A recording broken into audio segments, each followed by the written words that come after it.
আসসালামু আলাইকুম রহমতুল্লাহ বরকাত। আমি আসলে রাত্রি ভিডিওটা করতেছি রামিসার হত্যাকাণ্ডের যে বিচারের টাইমে আমি বলছিলাম যে বিচার হবে না।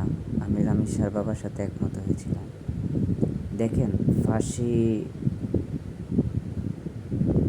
আদালত থেকে ফাঁসির অর্ডার দেওয়া হয়েছে, কিন্তু কার্যকলাপ হয়েছে কি না আমি এখনও জানি না। আজকে দেখেন, মানিকগঞ্জে আবার আর একটা ঘটনা হয়েছে। যে মেয়েটির বাবা তাকে প্রবাসে তাকে ধর্ষণ করে এবং তাকে হত্যা করে ফেলছে।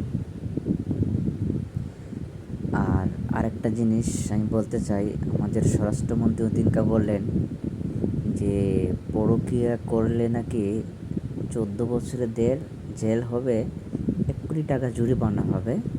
এবং উনি আরেকটা কথা বলছেন যে ব্রিটিশের একটা আইন উদাহরণ দিয়ে উনি কার্যকলাপ করার জন্য বলছেন।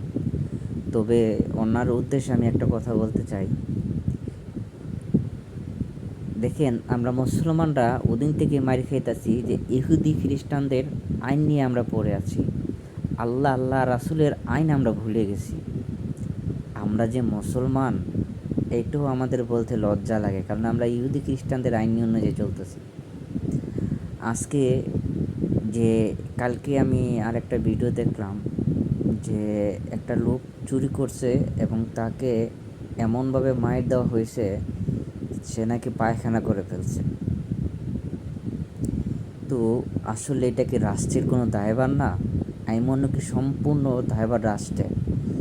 আজকে কোথায় কি হচ্ছে না হচ্ছে এটা রাষ্ট্রের দেখা। এটা ইসলামিক আইন অনুযায়ী আমি বলতেছি, যে ইসলামিক রাষ্ট্র অনুযায়ী, যে এখানে ইসলাম এমন একটা জিনিস যে সবাই এখানে নিরাপত্তা পাবে।